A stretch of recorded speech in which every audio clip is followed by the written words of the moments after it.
Assalamualaikum, the Knowledge School, Kite Campus, Class 6, Subject Computer, Chapter number 1, 2 Revision, Lecture number 13। जैसे कि students हमने पिछले lectures में chapter number 1 और 2 के बारे में पढ़ा था, आज हम इसकी कुछ रिवीजन करेंगे। चैप्टर नंबर 1, द टॉपिक है computer system. Computers are available in different sizes and types. जैसे कि आपको पता है कि मुख्तलिफ साइजेस होते हैं और वो मुख्तलिफ टाइप्स के होते हैं, ठीक है। In this chapter we will discuss about the classification of computer. इस चैप्टर में हमने क्लासिफिकेशन पढ़ी थी कि कंप्यूटर को किस तरह क्लासीफाई किया जाता है। क्लासीफाई की बात करें तो on the basis of size we can classify computers into 5 groups. सबसे पहले बात आएगी मोबाइल कंप्यूटर की, माइक्रो कंप्यूटर्स, फिर मिनी कंप्यूटर, मेन फ्रेम्स और लास्ट वन क्या है, super computer. As you show the picture mobile computers, these are all the examples of mobile computer in which include the laptops, tablets, smartphone जो हम phone use करते हैं, PMP, ठीक है, ई book reader. उसके बाद बात करते हैं हम डेस्कटॉप कंप्यूटर की। Desktop computer, the small desktop computer that you can see in the most offices, schools, colleges and homes are micro computer। ठीक है, अक्सर आपको ये स्कूल में, कॉलेजेस में, ऑफिस में ये सिस्टम जो है वो नजर आता है। इसको हम क्या कहेंगे, डेस्कटॉप कंप्यूटर कहेंगे। उसके बाद है mini computer. Mini computer are larger than micro computers, typically being the same size as a refrigerator. Mini computer first appear in 1960s। 1960s में जो है इसको सबसे पहला जो है ये इन्वेंट किया गया या इसको जो मार्केट में लॉन्च किया गया। उसके बाद बात करते हैं मेन फ्रेम कंप्यूटर की। Mainframe are big, powerful and expensive multi user computers. They are mainly use for bulk data processing, के एक ही वक्त में बल्क डाटा का जो डाटा प्रोसेस कर सकते थे। और ये बेसिकली किसी लार्ज ऑर्गेनाइजेशन में, किसी बड़ी ऑर्गेनाइजेशन में बिजनेस पर्पज के लिए, ये government office like airlines, banks, इसके लिए ये यूज़ किए जाते थे, ठीक है। और इसकी कुछ एग्जांपल्स हैं जिसमें IBM है, DEC, डेक 10 है, या NEC 610 are examples of mainframes. इसके बाद बात करते हैं सुपर कंप्यूटर की। Super computer are the biggest and the most powerful computer, ठीक है। ये इन सारे कंप्यूटर से जितने आपने पिछले पढ़े हैं उनकी निस्बत सबसे बड़ा और सबसे पावरफुल कंप्यूटर था। They often occupy whole rooms. अक्सर के इनका साइज इतना होता था कि पूरे पूरे कंप्लीट जो मशीन थी ये पूरे कमरे की स्पेस लेती थी। They can process the trillions of instructions पर सेकंड, के एक सेकंड में ये हमें ट्रिलियंस में डाटा प्रोवाइड करती थी। Government organisations and large industries use them for work that requires a lot of numerical calculation. अब न्यूमेरिकल कैलकुलेशन की बात करें जिसमें वेदर फोरकास्टिंग है, IBM, सुकेन एंड फिजिट्सो के computer are example of super computer.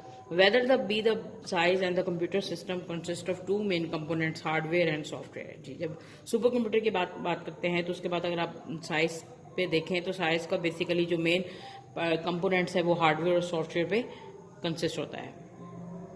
अब देखेंगे नंबर 1 है बारकोड रीडर। बारकोड रीडर अक्सर आप देखते हैं कि आपकी बुक्स के बैक साइड पे ये जो बारीक बारीक सी ब्लैक कलर की लाइंस नजर आ रही हैं, इसको बारकोड रीडर कहते हैं। इसका फंक्शन क्या होता है कि एक मशीन होती है बारकोड रीडर, ये देखें साथ ही आपको ये मशीन नजर आ रही है। तो जैसे ही आप उस पर स्कैन करेंगे तो वो आपका जो है डाटा, आपकी जो इस बुक की लेट्स सपोज प्राइस आप चेक करना चाह रहे हैं तो आप बारकोड रीडर से पता कर सकते हैं, ठीक है। तो basically QR codes are now new style of barcodes. ये जो QR की जो स्कीम है ये न्यू स्कीम है इन स्केयर शेप्स, या आपको अक्सर स्केयर शेप में भी ये बार कोड स्कीम नजर आती है। That you can store the enormous data. Smartphones are able to scan and read QR code, ठीक है। उसके बाद बात करते हैं a cheque with MICR characters. अक्सर आप देखते हैं कि चेक बुक पे आप नोट करें तो आपको ये करेक्टर्स नजर आते हैं। बेसिकली ये मैग्नेटिक इंक की स्पेशल इंक से बनाए होते हैं जिसको तैयार किया जाता है, ठीक है। अब magnetic ink character can scan the characters printed in the magnetic ink, ठीक है। The technique is called the magnetic ink recognition, यानी MICR जिसको कहते हैं। MICR is used extensively banks because magnetic ink characters are difficult to forget। This makes them ideal for making and identify cheques. इससे ये होता है कि हर किसी का इंडिविजुअल चेक जो होता है वो MIC इस कोड की हेल्प से चेक किया जा सकता है, ठीक है। उसके बाद बात करते हैं हम कार्ड रीडर की, मैग्नेटिक स्ट्रिप्स की, ठीक है। मैग्नेटिक स्ट्रिप्स जो हैं ये देखें, आपको ये नज़र आते हैं कि हर जैसे आप कोई भी ऑनलाइन जैसे एटीएम कार्ड हो गया, या क्रेडिट कार्ड या डेबिट कार्ड, अक्सर आप देखते हैं उसके नीचे जो है ये आप देख रहे हैं यहाँ पे बार कोड सी है, जिसको हम क्या कहेंगे, मैग्नेटिक स्ट्रिप्स कहेंगे। ठीक है, इस कोड को वो जो है हमारा डिवाइस इसको स्कैन करेगी और स्कैन की मदद से फिर आपका जो कार्ड है वो वेरीफाई हो सकेगा। ठीक है, तो basically card reader are use for reading information. Card reader का काम ही होता है कि वो इन्फॉर्मेशन को रीड करना, स्टोर्ड ऑन कार्ड, जितनी भी इन्फॉर्मेशन कार्ड में स्टोर है उसको वो जो है हमें इन्फॉर्मेशन उससे रीड की जा सकती है, such as magnetic strip card and smart card. ठीक है, gift cards are example of magnetic strip card. उसके बाद है ये देखें, आपको एक मशीन में नजर आ रही है मैग्नेटिक कार्ड रीडर की। ठीक है, जिसके साइड पे ये कार्ड एक लगा हुआ है। आप वहां से जैसे ही कार्ड को स्क्रैच करके ये स्कैन करेंगे, तो जैसे ही आप ये स्कैन करेंगे तो आपका जो है, जो भी आपने लेट्स सपोज कोई भी परचेजिंग की है, तो आपका जितना भी डाटा होगा, जो भी आपका बिल होगा, वो इस डिवाइस के ऊपर शो हो जाएगा। ठीक है, ये देखें स्मार्ट कार्ड रीडर। उसके बाद बात करते हैं एलसीडी प्रोजेक्टर की। एलसीडी प्रोजेक्टर जो है बेटा ये भी एक आउटपुट डिवाइस है। ठीक है, एलसीडी जिसकी एब्रिविएशन जो है लिक्विड क्रिस्टल डिस्प्ले प्रोजेक्टर है, which shows output from a computer on a large screen. It is commonly used for displaying the presentation during meeting and conferences. Next one है braille printer. Braille printer is embosser produce brailles, printouts, pattern or raised dots of computer files. It works with the software that translate text of braille. उसके बाद बात करते हैं plotter की। Plotter बेटा ये भी एक प्रिंटिंग डिवाइस है और ये हाई क्वालिटी ग्राफिक्स क्रिएट करने के लिए या चार्ट्स, टेबल्स, डायग्राम्स के लिए प्लॉटर का इस्तेमाल किया जाता है। प्लॉटर यूज इंक्स और pens, inkjet for create the graphics on paper और पॉलिस्टर फिल्म। ये देखें, जैसे कि आपको इसकी दो टाइप्स नजर आ रही हैं। नंबर 1 है ड्रम प्लॉटर और सेकंड वन क्या है, फ्लैट बेड प्लॉटर। ठीक है, अब आ जाते हैं एक्सरसाइज पे स्टूडेंट्स, चैप्टर नंबर 1 की। चैप्टर नंबर 1 की एक्सरसाइज में एमसीक्यूज हैं, page number 10। Which of the following is not a utility program. जी C++ जो है यूटिलिटी प्रोग्राम नहीं है, क्योंकि हमें पता है कि ये हाई लेवल लैंग्वेज प्रोग्राम है। ठीक है, उसके बाद है which of the following is not a kind of system software. जी package is not the kind of system software. उसके बाद है which of the following is an input device. Barcode reader, अभी हमने पढ़ा है कि बारकोड रीडर जो है वो इनपुट डिवाइस है। It is a unique combination of the vertical bars, its barcode. The last one is MICR characters can be seen on bank checks. जी अभी हमने पढ़ा है कि MICR कोड जो है वो बैंक चेक्स के लिए यूज किए जाते हैं। उसके बाद नेक्स्ट चैप्टर की बात करते हैं। नेक्स्ट चैप्टर का नेम है फॉर्मेटिंग डाटा इन एक्सेल 2013। जैसे कि आपको पता है स्टूडेंट्स के MS एक्सेल जो है एप्लीकेशन सॉफ्टवेयर है, और आप इसका ये टेबल देखें तो आपको टेबल में इसका जो फ्रंट पेज है इसमें जितनी भी इसकी स्पेसिफाई हम इसको पढ़ते हैं। नंबर 1 पे आप देखें तो यहाँ पे font size, increase font size, decrease font colour, bold, italic, underline, borders, fill colour, ये सारे हैं फॉन्ट ग्रुप होम टैब के फॉन्ट ग्रुप में पाए जाते हैं। ठीक है, तो बेसिकली जब भी हम कोई प्रेजेंटेशन बनाते हैं तो फॉर्मेशन करना बहुत ज़रूरी होता है, जिससे आपकी जो प्रेजेंटेशन है वो अट्रैक्टिव भी लगे और समझने में भी आसानी हो। तो Excel 2013 has several features to help you make important data stand out and to make your worksheet easy to read and understand. अब सेकेंड पिक्चर में देखें आप 2.3 में, तो 2.3 में देखें आपको यहाँ पे click to drop down menu arrow to view the list of fonts. यहाँ पे मुख्तलिफ किस्म के फॉन्ट्स के आपको शो हो रहे हैं कि आप अपनी चाहे अपनी मर्जी से कोई सी भी चूज करके अप्लाई कर सकते हैं। ठीक है, इसके बाद 2.4 पिक्चर देखें। 2.4 पिक्चर में लेट्स सपोज आपने कोई भी डाटा टाइप कर लिया है या आपने एंटर किया है, तो you have to click the drop down menu to view the list of font sizes. आप अपनी मर्जी से उसका फॉन्ट साइज भी चेंज कर सकते हैं।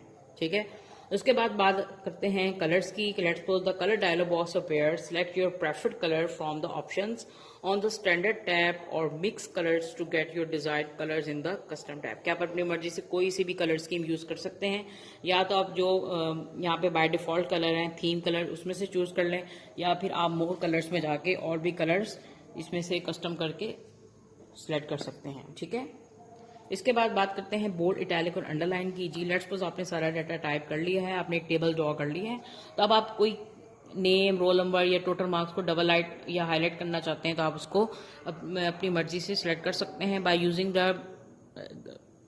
पॉइंट्स ऑफ अंडरलाइन, इटैलिक और बोल्ड। जैसे अंडरलाइन फिर जैसे आप क्लिक करेंगे तो सिंगल लाइन होगा, डबल करेंगे तो फिर डबल अंडरलाइन हो जाएगा। ठीक है, ये देखें आपको रोल नंबर, नेम और टोटल मार्क्स के नीचे जो डबल लाइन नजर शो हो रही है, ये बेसिकली हमारी क्या है, इसमें हमने चेंजिंग की है। ठीक है, इसके बाद पिक्चर 2.10 की बात करते हैं। तो बेटा इसमें आप बॉर्डर्स ड्रॉप डाउन मेन्यू में you can select the borders के आप अपनी मर्जी से जैसा भी बॉर्डर चाह रहे हैं कि वो डबल हाईलाइटेड हो, ठीक है, डबल हाईलाइटेड हो या और बॉर्डर्स इसके हाईलाइटेड हो। ठीक है, अगर आप आउटसाइड बॉर्डर्स चाह रहे हैं या बॉर्डर्स की थिकनेस चाह रहे हैं तो आप अपनी मर्जी से कोई सा भी यहाँ पे बॉर्डर्स पे क्लिक करके कोई भी ऑप्शन पे क्लिक कर सकते हैं। ठीक है, इसके बाद बात करते हैं हम 2.9 पिक्चर में देखें सिलेक्टिंग अ बैकग्राउंड कलर। जी लेट्स सपोज अगर आप बैकग्राउंड कलर भी चेंज करना चाह रहे हैं तो आप बैकग्राउंड कलर भी चेंज कर सकते हैं, इट्स योर चॉइस। ठीक है, उसके बाद 2.10 बी पिक्चर में देखें कि लेट्स सपोज आपने रोल नंबर और नेम और टोटल मार्क्स की जो बार है उसको आपने चेंज करना है। उस टाइटल को आप कोई और कलर से भी अप्लाई कर सकते हैं ताकि जिससे आपका डाटा जो है वो मोर यानी क्लियरली नजर आए। ठीक है, ये 2.11 पिक्चर में फॉर्मेट सेल डायलॉग बॉक्स है जिसमें बेटा आप देखें colour the select the style, select colour. ठीक है, उसके बाद select the pre defined border option and create you on border style. आप अपनी मर्जी से कोई सा भी अप्लाई कर सकते हैं। Then after changing then you have to click the okay button. ठीक है, now you can alignment and orientation data। basically alignments refers to the position where data is placed। का आप अपना डाटा जो है किस तरह कहाँ पे सेट करना चाहते हैं, उसकी डायरेक्शन कैसी होनी चाहिए। Boundary within the boundary of cell by default Excel applies a appropriate horizontal alignment to each data type। for example numbers are always right aligned। ये तो आपको पता है कि numbers हमेशा right aligned पे होते हैं और text जो होता है वो हमारा left aligned या उसकी यही तरतीब होती है। you can also control the vertical alignment within the cell। ये देखिए अभी आप देखें आपको angle clockwise, angle B C में देखें ये क्लॉकवाइज शो हो रहा है। उसके बाद वर्टिकल टेक्स्ट। ठीक है, अगर आप इस तरह टेक्स्ट फॉर्म चाह रहे हैं या रोटेट टेक्स्ट अप डाउन जैसा चाहें आप अपनी मर्जी से सारी फॉर्मेशन अलाइनमेंट में जाके कर सकते हैं। ठीक है, इसके बाद पिक्चर 2.17 है। 2.17 में देखें कि if you want to align the data to a specify angle click format cell alignment option। the format cells dialog box appear with the alignment tab selected। under orientation using the mouse drag the pointer to required angle। क्या आप अपनी मर्जी से कोई सा भी angle select करके उसको रोटेट भी कर सकते हैं। ठीक है, अब 2.30 picture that show the cell styles। you can also set the use Excel's 2013 cell styles rather than formatting cells manually।